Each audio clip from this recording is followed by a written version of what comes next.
thank you to everyone who's joined us here on a Saturday morning. So I was telling Mr. Shivshankar Menon before the session started that the session is called A Diplomat versus a Spy.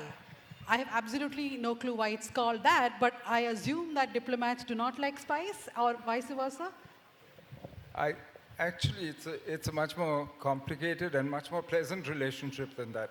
We are their biggest clients, and we are the biggest consumers of what the agencies have to offer. But unfortunately, sometimes we are also their subject. We meaning diplomats in general. So it's a relationship where actually we need each other. It's symbiotic. We can't do without them. They also find us useful, if nothing else, to provide them with some cover behind which they can do their real work. So it's not really versus. It's not diplomats versus spies. I think basically we're working together. And what ultimately ties you together is the national interest, right? You're working for the same national interest ultimately, even though you might have different ways of going about it. The same thing, a diplomat versus spy. He said you have to work together. Yeah. I also object to this whole business about versus, Yesterday it was Dowell versus Dulat. Today it's diplomat versus spy. I think we're all the same. And personally, I've had a fantastic relationship with diplomats and in the foreign service. So I don't think there's anything versus about us. But in fact, like the ambassador or the NSA or my boss, whatever way I want to address him as, they provide us the cover, We do the sneaky stuff, the underhand stuff. But they are the ones who cover up for us. We do stuff which government is not accountable for, that kind of thing. But I think it's a good relationship. There's nothing hostile about it. In his book, he talks about an instance where he comes to Sri Lanka, and you are the ambassador there, and he's supposed to meet the president. Could you tell us about that incident? No, like I said yesterday, I got the summons from the great lady. And so I went to my boss, Mr. Brajesh Mishra, and I said, the lady in Sri Lanka wants to meet. And he says, Jao, you should go. So I landed up, and the High Commissioner there asked me, what are you here for? I said, I don't know. I can tell you I'm not snooping on you, and I'll let you know after I met her. And then I said, she was quite somebody, You were used to dealing with her. I was not, and I was kept half an hour waiting there. And then walked in this great imperious lady, and very impressive. And as she sat down, she opened this map and said, where is Prabhakaran? So I said, we don't know where Prabhakaran is. So and then we got to talking about other things. I think she was conveying a message to Delhi that you guys are with Prabhakaran, and this is a disservice you're doing to Sri Lanka and blah, blah. So then I think I told the High Commissioner that it's quite simple. But more interestingly, before we finished talking, she had said to me, now you're going to be here a while. Don't meet so-and-so, don't meet so-and-so. They're not reliable. You should meet so-and-so and meet so-and-so. And that's how it works here. So it is fascinating. But he knows Sri Lanka much better than I do. Yes. No, I think Sri Lanka, like other neighbors, the local politicians, especially strong personalities like Chandrika Bandaranaike, Kumaratunga, they have very strong views on your role in their politics. Whether you like it or not, they try and get you into it. And I think that's what he's reflecting. But I think traditionally, we've always tried to deal with both. At that same time, we were negotiating the free trade agreement with Sri Lanka during those years. And I remember she called me one day and said, why are you talking to Ranil Vikramasinghe, who was head of the opposition at the time? So I told her, I'm the Indian High Commissioner, I have to talk to everybody. But I'll tell you what I told him, and I will tell you the same thing. I told Ranil that, look, you can argue about how well or badly the government is negotiating the FTA. You can say they're terrible negotiators, whatever. But don't attack the FTA, because you know and I know it's in Sri Lanka's interest, it's in India's interest. So don't throw the baby out with the bathwater. And I'd said the same, so I told to Chandrika also. So ultimately, our problem is you're a big neighbor, you're in their life, whether you like it or not. But you have to somehow find a way. So they will use spy, diplomat, businessman, friend, politician, to convey their messages and to get involved. But as long as you all work together on the Indian side, I think this can be managed. But it leads to, there's joy, then fun in this, fun and games. So I think the people in the audience like me, most of them would have interacted with diplomats, but not perhaps with spies or spooks, as you call yourself, sir. So my question is, when you are posted in a difficult country like Sri Lanka, when the civil war was going on at that time, and Sri Lanka was concerned as to where is Prabhakaran, right? How is the symbiotic relationship then between the diplomat and the spy or the spook? Also because there is a mistrust in that country for Indian spies, I would say. Well, the trouble is everyone thinks diplomats are spies. So that's part of the problem. I mean, and because they don't know who are the spies, they assume everybody is a spy and treat you all the same. And the most extreme case is China. They treat any foreigner as a spy and, in fact, put restrictions on your behavior. No, for us, I think the answer is that we work together as a team. And I must say, 42 years I spent in government, I never saw a problem of diplomats versus spy or anything. And 42 years is a long time, different kinds of governments. But basically, institutionally, I think we have a system which is reasonable, which has evolved over time, but still works reasonably. Do our governments ask spooks to spy on diplomats? No. I've never heard of that, and it's never happened. I don't think it happens even today. It's not necessary. Unless there's a diplomat who's gone wrong or a spy who's gone wrong. No, that kind of thing doesn't happen. And I've always felt our diplomats are very good. There's no doubt about that. I'm a little curious about what is happening in China today. Maybe the NSA or the ambassador can tell us. Because that's... Okay. Or Shankar can tell us that. I really can't figure out, I'm not a China expert. But I did go to China in 2000. And as a result of that, the NSA went about 4 months later. And as a result of that, the Prime Minister went. And we had a good relationship with China. Now, I've been watching our diplomats, ambassadors who served in China, and they don't seem to have very many good words about China. So I was just wondering, what are they doing there? Are they wasting their time? How can you be in a country and not have anything good to say about it? You want to take that question, sir? You have to ask them. That's exactly my point. That it's not difficult. Now here is an ambassador who did very well in both our difficult neighborhoods, both in Pakistan and in China. That's the other peculiar thing that I can't understand. That in Delhi that definitely China is the more difficult relationship.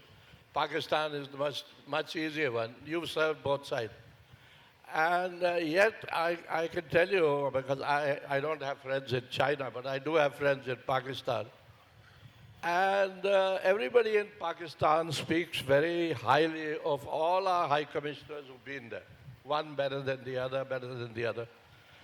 But about China, I really don't know. I mean, how many are well spoken of, or how many understand China, or how many were interested in China? It's not the same. There's something I missed somewhere. I think there's a big difference between the two. They're both neighbors, our biggest neighbors. But China's a much harder environment for diplomats and spies. Because, in China, if you think of it, 20 people formed a party, they became an army. The army became ultimately a mass-based party, which finally formed a government. So at its core, it's still organized on military lines and prizes secrecy, and they know how dangerous a small group of 20 people on a boat in a lake can be, that they can actually make a revolution. So it's a very tight system. It's run to prevent another 20 coming to power. Pakistan is a much looser system. In fact, I often say that there are many Pakistans. It's not a structured Westphalian state with it's not a hard state in the same way that China is. So, frankly, in Pakistan, therefore, you have much more contact with the people, with businessmen, with civil society, and you can actually make some difference to how people regard you. But in China, they've carefully controlled that from the 50s, and this is not a new phenomenon. So it's very hard you don't hear, as you said, like in Pakistan, you won't hear Chinese saying, oh, you had a good ambassador, oh, this one was good, that one was bad. Because contact is actually very controlled and limited. So even though Pakistan would have been volatile in many ways than China, you're saying... Pakistan has many more possibilities, but also many more immediate crises day after day. In the Chinese case, it's structural. A lot of your problems are not problems that you can, that you can hope to make a big difference very quickly. I mean, look at the boundary problem. We've had it now for, 70 years, and it's still going. So, because you said in the beginning, you said Ajit Doval versus Dulat. I did not. I just want to ask that when I read your books, you continuously say that you are a person who believes in talking, who does not believe in being that spook that nobody can identify. You've always been someone who's been open when you went to Kashmir, when you went to Nepal, wherever it is. So what was your way of thinking when you were posted in these different places, whether it's inside India or outside? You see, I was never posted out as a spook because I really didn't belong to the RNAW. I only spent my last 2 years there. I had spent 30 years in the Intelligence Bureau. And the only posting that I did outside India was in Kathmandu. And I was not spooking there. I was looking after the security of the embassy. There were these posts. And so it was a very easy, comfortable post. That's why in my book with Asad Durrani, after we did that book, I got a call from Pakistan, from one of the TV channels. And they said, you made an ass of our general. I said, how can I make an ass of your general? He's much smarter than me. So he referred to this, we did a chapter or a discussion on Nepal. And he said, you say there that all you did was play cricket. I said, that's what I did. Apart from my relationship with the Nepal police and the embassy. And he said, but our general said so much. I said, he likes to speak, so that's all right. And he said good things about us as well. He's a good man. So the book that he's talking about is called Spy Chronicles, which was written by Mr. Dulat with his counterpart in the ISI, so it was considered a very curious and peculiar, unique book, right? Did you get trouble from both India and Pakistan, or nobody asked you, why did you write this book? Oh, yeah, sure. The general got into serious trouble. I mean, I remember taking that book to Dr. Karan Singh, and he saw the book and he said, are you all right? Do you think you're safe? I said, yeah, I think I'm all right. There's no problem. He said, but I can assure you, your friend across is going to get into trouble. And General Durrani did get into trouble. His pension was stopped. He was not allowed to go out of Pakistan for quite a while. But now it's all back. He's a fighter. And he fought it hard. In my case, yeah, I was told more than once that, what the hell have you been doing? How can you write a book with an ISI chief? I said, the book is there. You can see what it contains. And he's been quite complimentary about us. So what's the problem? What's the issue? So I think I got away much more lightly than he did. And I used to feel sorry for him, and I used to call him up. And he would say, "You are more worried about me than I am myself. I'm all right. I'll fight it out." He's okay now. He's ready for the next book, but I'm not. So, I want to ask you, since both of you have been retired for some time, how do you look at what's been happening in India, let's say in the past 10 years? How has diplomacy, you feel, changed, or has it remained almost the same, how India deals with other countries? Well, I think, the world has changed, but clearly we have also changed, right? I think domestic politics today is a much bigger factor in the way we make external calculations. And you see this, in some cases it doesn't work badly, in some cases it works very badly. I mean, and I think one instance of this is in the case of Bangladesh, where for domestic political reasons you had leaders calling Bangladeshis termites and so on, where the CAA, internal political things like the CAA and so on, affect the way the Bangladeshis see India, right? In the Sri Lankan case, it's interesting because you have a government in Delhi which, frankly, has very little hope of coming to power in Tamil Nadu or of getting. So, in some ways, they've followed a much more rational and Indian policy towards Sri Lanka. And we've managed over the last few years, while Sri Lanka was in real trouble, to actually bring the relationship back to a level of stability. So for me, this works. This can cut both ways, bringing domestic politics into foreign policy. But for me, that's the big shift that you've seen. The rest of it, actually, if you look at it over 70 years, there's tremendous continuity in Indian policy. But that's because, you know, we are India, we are where we are, our geography is the same, our needs are the same. Our job is to transform India. Foreign policy must enable that transformation. And that's not going to change. We still have too many poor, hungry, you know, people that we still need to develop. So that continuity, the base is still there. But I think how we go about it tactically has shifted.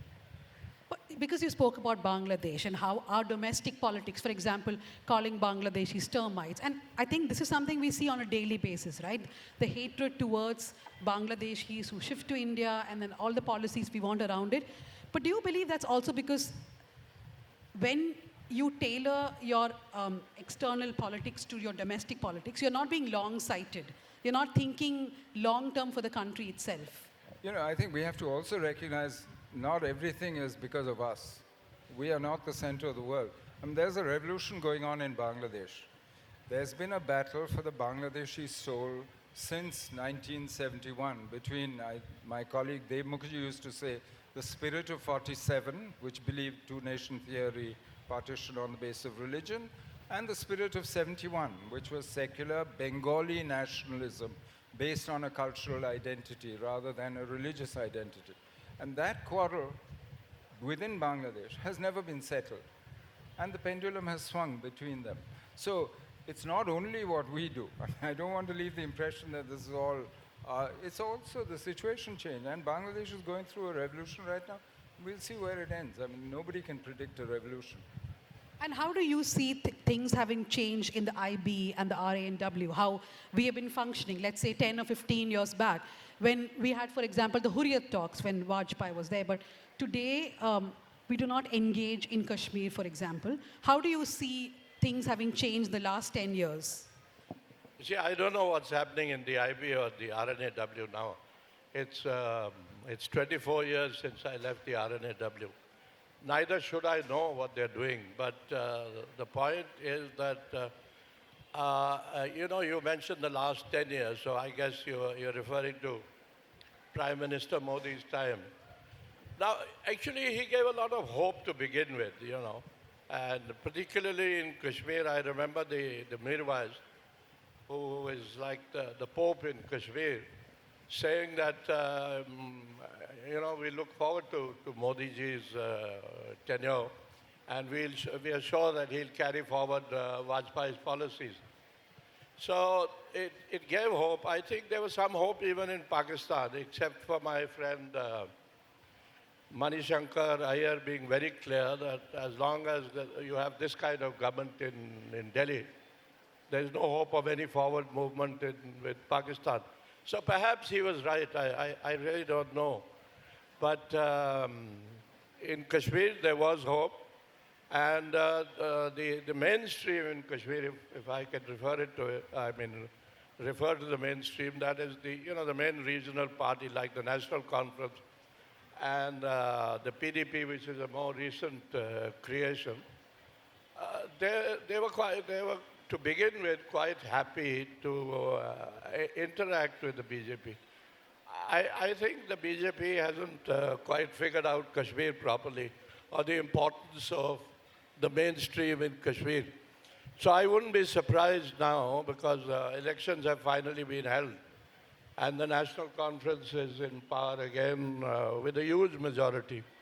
So I wouldn't be surprised if Delhi again starts thinking towards the separatists, the Mirwais and the others. As far as Bangladesh goes, peculiarly, there was a Kashmiri leader a long time ago who told me that Bangladesh was a great mistake that India committed because it will one day bring Bangladesh and Pakistan together.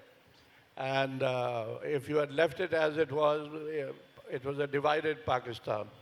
Now you might have a much stronger Pakistan-Bangladesh relationship. Well, time will tell, I don't know. I don't think with the creation of Bangladesh there was anything wrong that we did. We just supported a movement which was there at that time. As the NSA here is saying that now we have another kind of movement. So you've got to deal with these. I mean, you can't say that because Hasina has come away that we will not deal with Bangladesh. I guess it will be Khalida, and we've dealt with Khalida before. I don't think there would be a problem dealing with Khalida. I think it's going to be Khalida plus the Jamaat. So the more radical lot will also be there. Let's see how it goes. Do you agree with that assessment that India should have done differently in Bangladesh? And of course, we'll have to, in future, deal with the Jamaat and Khalida also. We'll deal with whoever's in power. But today the problem is you don't know who's in power in Bangladesh today. We'll see what comes in the future. As he said, it could be anything. It could be, there's a whole host of possibilities. The trouble with the jobs that we used to do is you can't predict the future, even though everybody expects you to. So what do? You build scenarios and you ascribe probabilities to them. But those keep changing. Every day the probability of one thing or another happening changes. So you keep adjusting. But we have to be realists in our professions. We have to deal with reality as we find it. So whoever's in power, and you'll find we've always dealt with whoever's in power in the neighborhood. So how do you look at the Kashmir elections, the elections which is completed? Do you believe that is some light at the end of the tunnel? Oh, yeah, sure. I wrote about it after the elections. It's a victory for Kashmir, and it's a victory for the National Conference and for the Abdullah family, The party in power in Delhi has been saying that we'll do away with these families. It's not so easy to do away with. They talked about 3 families. Now 2 of them are in power. I mean, unfortunately, the Congress disappointed in Jammu, where they were expected to get many more seats. But still, they are together. And for the good of Kashmir, they should stick together. And the only thing is that, this whole business of abrogation of 370, which has been highly debated everywhere. People have spoken on both sides. Now, I think it's very much still in the Kashmiri mind, I can tell you. It hasn't gone out of the mind. But 370 is gone. It's not going to come back. What is important or what is of significance is statehood. And Delhi is committed to restoration of statehood. The catch here is that Delhi says, yeah, we are committed, but we'll do it at a time of our choosing. My point here is that the longer you delay it, or the more you delay it, the more it will affect the credibility of both Delhi and Omar Abdullah. So now that Trump is back in power, Trump is back in power, how do you see things playing out? To put in very simple terms, like for example, we see conservative policies being pushed from day one with all his presidential orders. How do you think the world order will change or behave now that Trump is back in position? Well, I think when you look at what he's been doing, his focus is at home and his focus is on Trump. These are the two things that matter to him. Not world order or the rest of the world and so on. Even, when he talks of peace in the Middle East or peace in Ukraine, it's in order to serve his purposes at home rather than... So, for me, the first thing going forward is you're going to see an America that's much more internally preoccupied.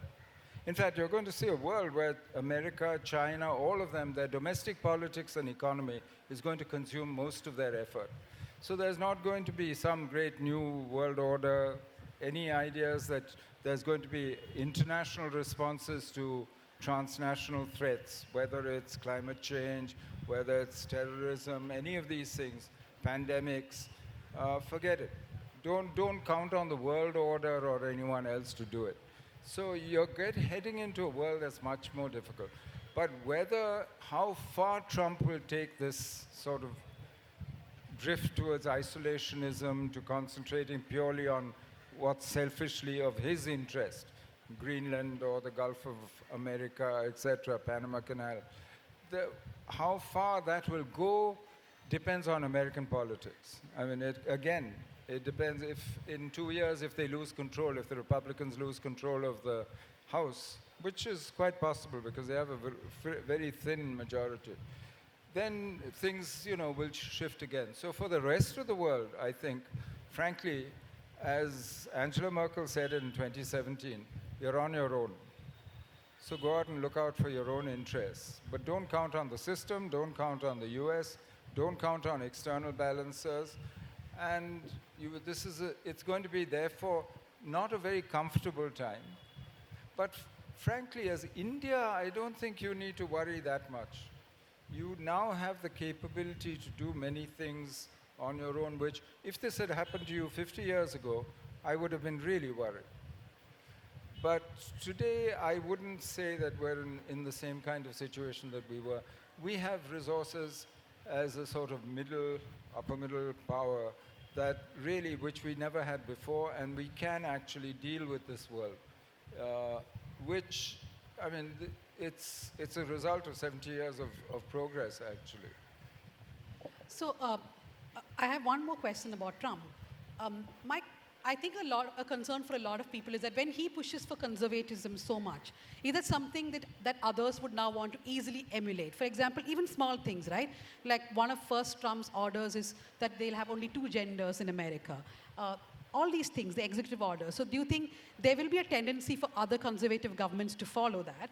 And second is, if you look at TV channels in India, I don't watch them because I worked there for too long, but if you look at TV channels in India, you would believe that this is the best thing that could have happened to India because India's best friend is in power now in America. That's what they say, right? Modi ji and Trump's friendship. Is that really something that we should be looking at, that things will be very good? Because from the time that Trump has been re-elected, what we have been hearing is MAGA against H-1B visa holders, MAGA being racist. So are we in this illusion that when Trump is back in power, it's going to be all rosy with India? Well, to answer the second question first, that's why I said this, for Trump, this is about Trump. It's not about his friends, it's not about other people, it's not about, I mean, for instance, if you look at who did he invite to the inauguration, it's those who saw him during the General Assembly before the elections in the US. So it's purely about Trump. His criterion is simple. It's not even necessarily those who agree with him ideologically. Not everybody who agrees with him ideologically and so on was invited. So no, I don't think you can count on personal relationships in international relations because, you know, that's where countries act on their interests. And that doesn't coincide with personal friendships or likings. And I mean, the media, the managers, the spinners, they love to talk of, you know, look at the body language, look at their personal relationship. This is no guide to what countries will do. The only people who can tell you what countries will do are really sitting next to us.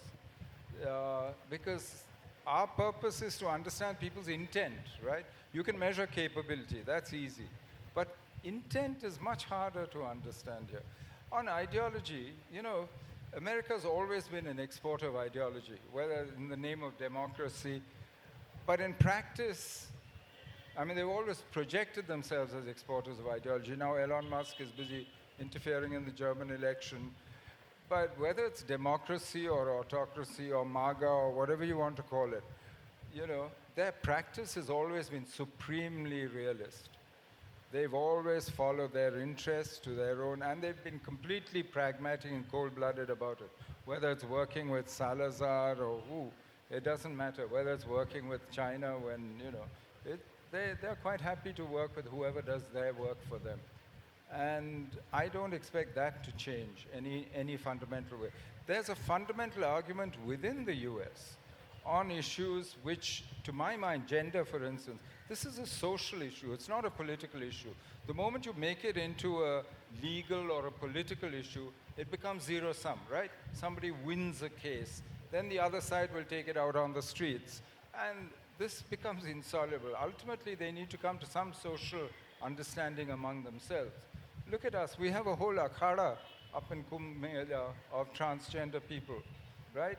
On their own. Society accepts this and has a place for this. But it's a social issue, and it needs to be dealt with accordingly. And until they sort it out in society, you're going to have this kind of political back and forth in the US. But I don't think we need to worry about the export.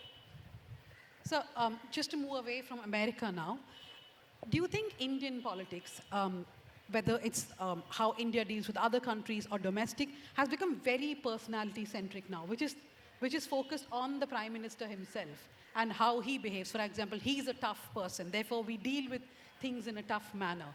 Is it very personality-driven now? Yeah, it is. It has become. And, you know, we've had all kinds of prime ministers, and everyone has had his pluses and minuses. And Prime Minister Modi is quite like Trump, you know. It is him and him and him. I mean, he's the main focus. But, you know, just a word about the United States. I mean, it's too far away for me.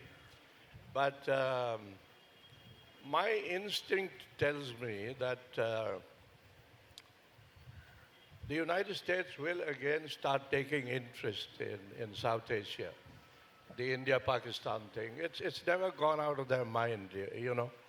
And sadly or unfortunately, the Americans have always had a better relationship with Pakistan than with us. Our relationship has improved over the years. I think it goes back to Prime Minister Vajpayee. And then it improved even more during Dr. Manmohan Singh's time with the nuclear deal and whatever. And Modi ji has kept it going. But and now we have the richest man in the world, Elon Musk, who's apparently going to wield a lot of influence there. And he's been threatening the British Prime Minister. But it doesn't work that way, you know. At the end, the Brits and the Americans work very closely together. And in many ways, the Brits are smarter than the Americans. So the fallback position for the Americans, and at least I can tell you about our business, is that they turn to the Brits, to MI6. They did so in Afghanistan. And I would not be surprised if they do so again in South Asia. It's, I don't think that Trump is going to say, India or Pakistan doesn't bother me. It will. It will, and I think they'll work together. As far as, whether it is diplomacy or it is intelligence, it is hugely influenced by whoever is in power, the prime minister. Now, I've said this many times that there was nobody more interested in intelligence or supportive of intelligence than Rajiv Gandhi, because he was young and he was fascinated by, what intelligence could produce. So it depends from time to time to time. There was Prime Minister Narasimha Rao, who was probably the brainiest of our prime ministers. He didn't think much of intelligence. He used to say, "Chugli khor hai. What do they bring to us? Nothing." It's like that. So do you believe that a lot of our external politics is also now personality driven? Because you did speak about regional politics playing a role. It's always been personality driven because diplomacy is ultimately a question of individuals. I mean, you might have the theory, national interest, etc., but ultimately it is individuals talking to individuals and trying to get, and it's manipulative. It's also getting other people to do what you want, right, at one level. So, but it has to coincide with both your interests, otherwise it won't work. Given that, it will be personal. You think it wasn't personal in Nehru's time? After all, his personality, and Srini was talking earlier about the golden days of Indian diplomacy. But at that time, what did you have? You didn't have much power. So you used personality, image, soft power, as it's called. So personality always matters. I mean, Narasimha Rao, for instance, who really remade Indian foreign policy and changed it fundamentally, but did it all in such a low-key manner, saying that I'm changing nothing. I'm just doing what Nehru would have done in today's world. But that made it easier for us to make such big changes. And Vajpayee, again, clearly a personality and somebody who was very persuasive.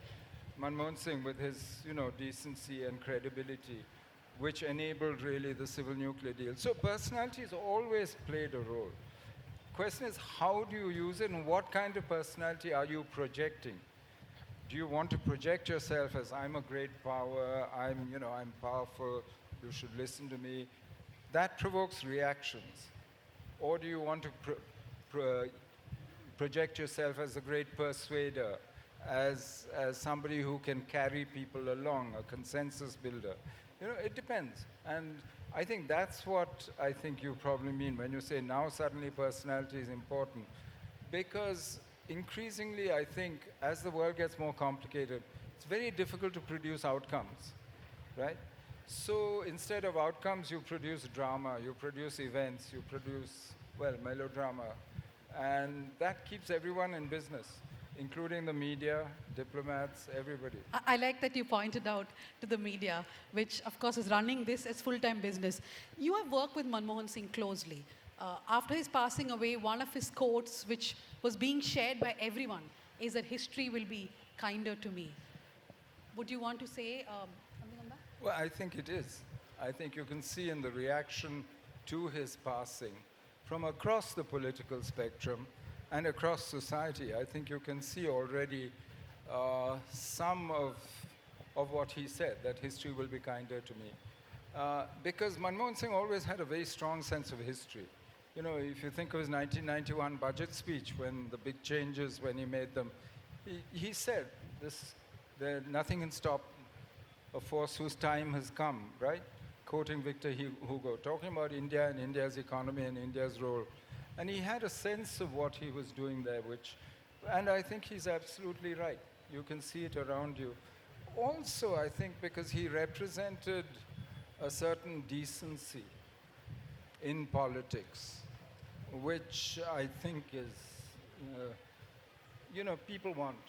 And it's important also, I think, because nobody wants to feel bad about themselves, right? Or about their country. And so in that sense, I think he represented something that was good in all of us. And so that's one reason why I'm fairly confident that, yes, history will be good to it. So I'll do one small quick session and then we'll move to the audiences. So if we can get the mics. I was watching an interview of yours. This is a question to both of you. In ABC News a few months ago, I think it was last year, your interview, where they were interviewing you about the Canadian Prime Minister saying that India had killed citizens in Canada. And you were very confidently saying that that is not for what our agencies were made. That's not the purpose of our agencies. But a lot of things have happened after that. Recently, India has even said that we will have criminal proceedings against a person who's supposed to have tried an assassination in American soil. So would you stick to what you said then, that India wouldn't have had a role in the killings or in planned assassinations? I would stick to what I basically said, which is, from everything I know about our agencies, this wouldn't be done by the agencies that I dealt with for 42 years or so in various. No. So I find it impossible to believe the story that we're being told about the. It's not. Did some rogue element somewhere do something? Possible. That can happen in any system, no matter how tight, how well designed. But the fact that if we are taking action against it, that in itself tells you that the system is not designed for this, and that the system rejects this kind of behavior. And that if somebody is found, throughout you'll notice the government of India said, give us the proof. Give us the proof, we'll act on it.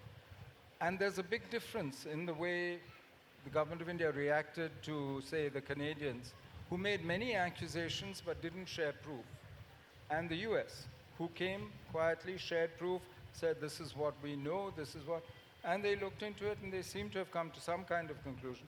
I don't know the details, I'm far away from it, and I hope I stay far away from it, but I would stick with that basic understanding of how our agencies work and how our system is. I don't Would know, you but he agree knows with that much more. assessment, that the agencies are not made for, let's say, killings abroad? That's not what the agencies do. It could have been a rogue agent. I don't know about agencies, but I can tell you about our agencies that this sort of thing has never happened. You know, when soon after the Canadians complained, Karan Thabar asked me to get onto his show, and I said, I have nothing to say. We don't do this. And he said, no, even if you have to say that you don't do this, just say it. I said, I may be lying, you know, I mean, in the sense that actually we never did this. It's a fact. I've served a long time. The ambassador here served 42 years with government. I served close to 40 years. Never heard of such a thing. I can tell you that at least two prime ministers that I saw, one I worked with and one I watched closely, neither Prime Minister Vajpayee nor Prime Minister Manmohan Singh would ever have countenanced anything like that. So if it did happen, then my thing is that it's very sloppy, whoever has done it. And then we talk about rogue elements. There may have been a rogue element somewhere, something. But this is not normal intelligence behavior as far as the Indian agencies go. That's the way I would put it. Okay, so we'll go to the audience questions. Even if you want to ask in Malayalam, I can translate. Yeah, can you hear me? With your close understanding of the Chinese psyche, wanted to check, especially now with America is not a policeman for the world anymore. Do you think there's a possibility, especially with their army, background, origin, they may look for action in Taiwan? It's a $1 million question. Nobody knows. Yeah, speculation. I can only tell you what I think. Yeah? Because in some ways, what's happening in China mirrors what's happening in the US. Because China also, the economy has slowed. They have major adjustment problems, not just economically, socially at home also. So they have big preoccupations at home. In the last 3 years, something like 15 top PLA generals, including the highest ranking general, have been investigated and removed from their posts for corruption, for various things. There's a huge purge going on in the PLA, and the PLA is in the midst of a fundamental reorganization. Since 2015, They've been trying to theaterize, to make it much more like the American army, basically, an expeditionary force to project power. But that's not over. That process is not over. So it seems to me that the decision of whether to move on Taiwan or not will be not just a calculus of can we do it? Maybe they can. But can they risk failure? No, because I think it's a kind of issue which is. Secondly, how far can they take this? I mean, if it's not politically prepared, thanks to the United Front tactics, if there's no sort of visible opposition in Taiwan inviting them in, saying, come, our brothers, join us, etc. And there isn't that yet. I mean, you don't see that. So quite apart from the international reaction, whether, when they moved into Hong Kong and abolished its autonomy, Trump said, yeah, it's their business, it's their own. So quite apart from the international calculus, I think there are other reasons why what you're hearing from the top-level Chinese leadership is exactly the same as before, that we have the right to take Taiwan, but we'd rather do it peacefully, but we will not renounce the use of force. That's all they're saying. They're not saying we're going. But what you hear from admirals and generals in China and the US is very different, because their budgets and careers depend on it. So they will tell you war is around the corner, it's about to come. It's coming in 2024, we were told. You remember, by the Commander-in-Chief of Indo-PACOM. Now we're told 2027. So I think you need to discount some of the noise and look at what China actually does. What China is doing is displaying the capability, cutting undersea cables, internet cables which connect Taiwan, Komatsu, running exercises which amount to a blockade without actually blockading Taiwan. So there's a whole host of contingencies short of a full-fledged invasion, which is part of preparing the mind and preparing the world for the idea that, Taiwan's part of China, and why is the rest of the world interfering? But I think we're still at that stage. That's my opinion, but it's only an opinion. Yeah. Good morning, sir. So my question is about, during the 2002 Operation Parakram, I think it was Brajesh Mishra who invented the term coercive diplomacy. So during the 2020-2024 India-China standoff, do you think what China did to India was a sort of coercive diplomacy on its own style, due to the fact that we were getting more assertive about our rights and interests? I can't answer for the Chinese. I can't answer but from what they have done so far, it appears that we now have a live border, and we have an issue that they are in no hurry to resolve or to set your mind at rest.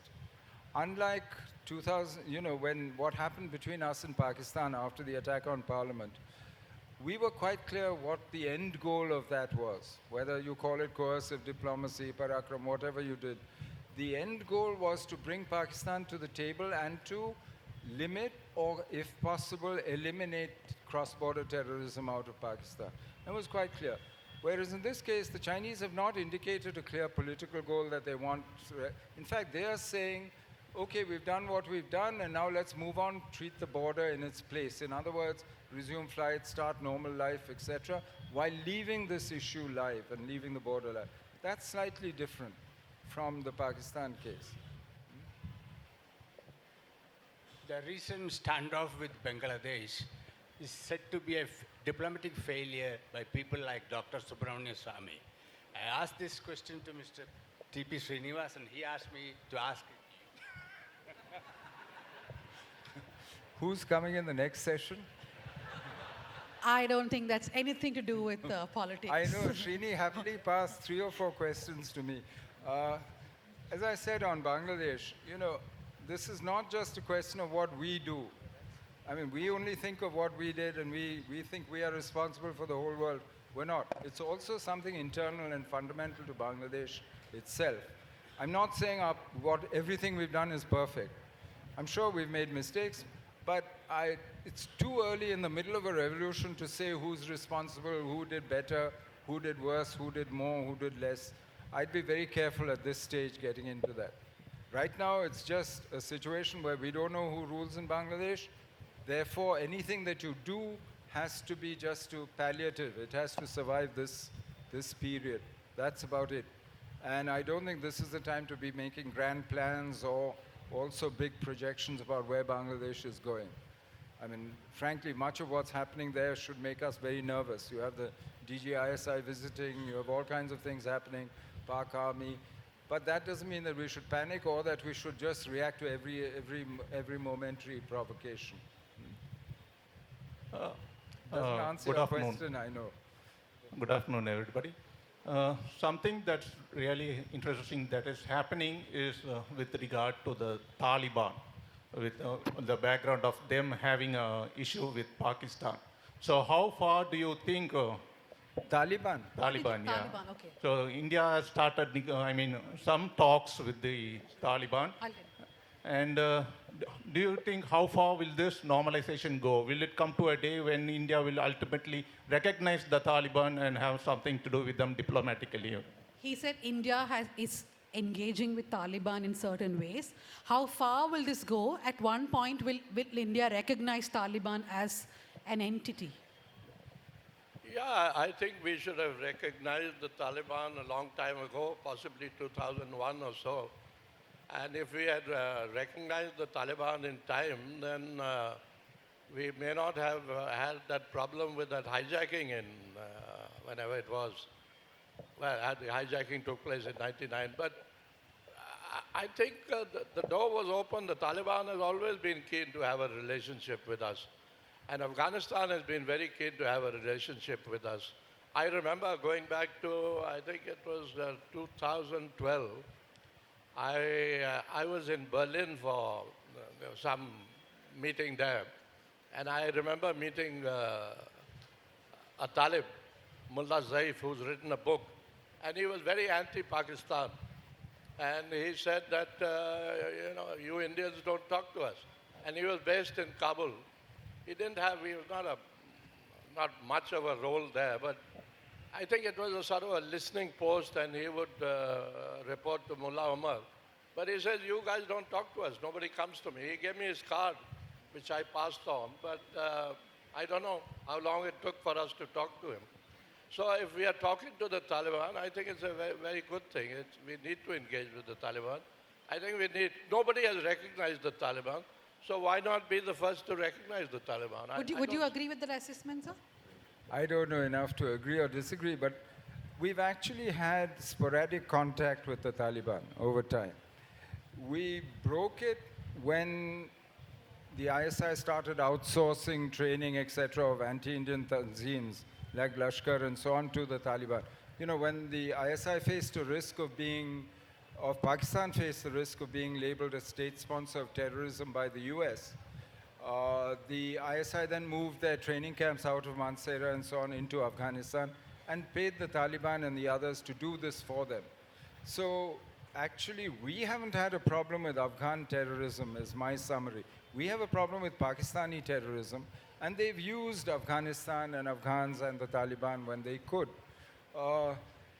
So when that happened, it became difficult for us to maintain links with them and so on. But after that, we went back into talking with them. But there's been, limited interest on both sides. Because for the Taliban, their interest was getting the Americans out of. We were not much use for them for that. And for us, our main interest was terrorism out of Pakistan. And the Taliban in those days was in no position. Now that they're in control, you've seen the trouble between them and Pakistan. They have difficult relations. And now actually there is a much more firm basis on which we can talk to each other and deal with each other. Whether we recognize or not is a tactical choice. I think we can. See, the whole problem, if I might add a word here, the whole problem here is when it comes to our diplomacy, that there are too many ifs and buts, if this happened, if that could happen or not happen. I think we should be clear what's in the national interest and go ahead and do it. There'll always be some risks involved. But if you don't take that chance, if you don't grab that opportunity, then we're doing nothing, and we need to be doing something.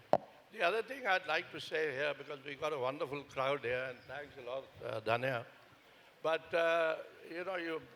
you would have noticed that here's a diplomat, one of our finest, and diplomatically he ends up saying very little, and I keep blabbing about all kinds of things. So I think I'm a poor spook, whereas we have a very, very fine diplomat here. Now who's being the diplomat? So it's definitely not diplomat versus a spy. In fact, before the session started, I said you have to figure out some stories of diplomat versus spies. We did not get even one. I think we'll take 2 more quick questions and then we'll wrap up the session. Yes. Thank you. My question was to Dulat, sir. Sir, how do you make a friend in this line of work? Like, has there ever been an instance where a person whom you thought was a friend has ended up backstabbing? I got the question. to But that's jeopardize why your position? it's called Dulat versus Dowell, right? Because he makes friends. But anyway, she's saying, in your line, how do you make friends? Is it possible to make friends? That's the whole business, Now, I'll tell you a little distinct, coming to the Taliban and coming to Pakistan and our most hostile or adversarial neighbor. The question in our business is that who's a good agent? Where do you find a good agent? And most of us are very reserved and stay away from what we call double agents. Here's a guy who works for Pakistan, and I better not touch him. He's unreliable. My way of looking at it always has been that double agents make the best agents. Because either you should have an agent in the High Commission in Delhi, a Pakistani diplomat. If you don't have one, then the next best is a guy who goes to Pakistan, tells them whatever they want to know about me. What do they want to know about me? What could he carry there? But he can bring back a lot more. So double agents are great agents, the very best, I think. He's even written a book with a Pakistani counterpart, so he does make quite a lot of friends. Yeah. Final question. Okay.